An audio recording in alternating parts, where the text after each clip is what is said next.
মূলতঃ আমি 10 ডিচেম্বৰত গুৱাহাটীত শ্বহীদ স্মাৰক উদ্বোধন হ'ব। 9 ডিচেম্বৰ তাৰিখে আমি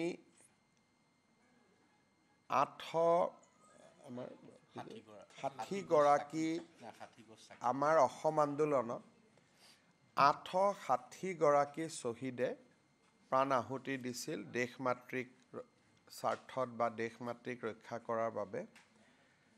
9 ডিচেম্বৰ তাৰিখে আমি শ্বহীদ স্মাৰকত 860টা চাকি জ্বলাম আৰু নাম প্ৰসংগৰে আমি 10 ডিচেম্বৰৰ বাবে নিজক প্ৰস্তুত কৰিম। 10 ডিচেম্বৰ তাৰিখে 860 গৰাকী শ্বহীদৰ পৰিয়ালক আমি গুৱাহাটীলৈ নিমন্ত্ৰণ জনাম আৰু আনুষ্ঠানিকভাৱে শ্বহীদ স্মাৰক আমি সেই দিনাখন উদ্বোধন কৰিম।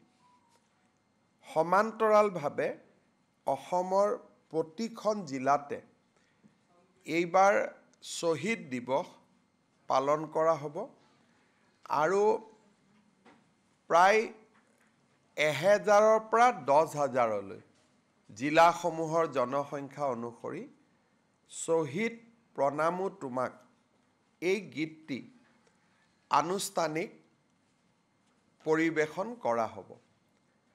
আৰু 10 ডিচেম্বৰত আমি অসমবাসী ৰাইজক অনুৰোধ কৰিম যে নিজ নিজ বাসভৱনত তেওঁলোকে নিজৰ নামঘৰত এগছি চাকি জ্বলাই আমাৰ জাতীয় শ্বহীদসকললৈকে যাতে নিজৰ শ্ৰদ্ধাঞ্জলি আগবঢ়াই বা জ্ঞাপন কৰে।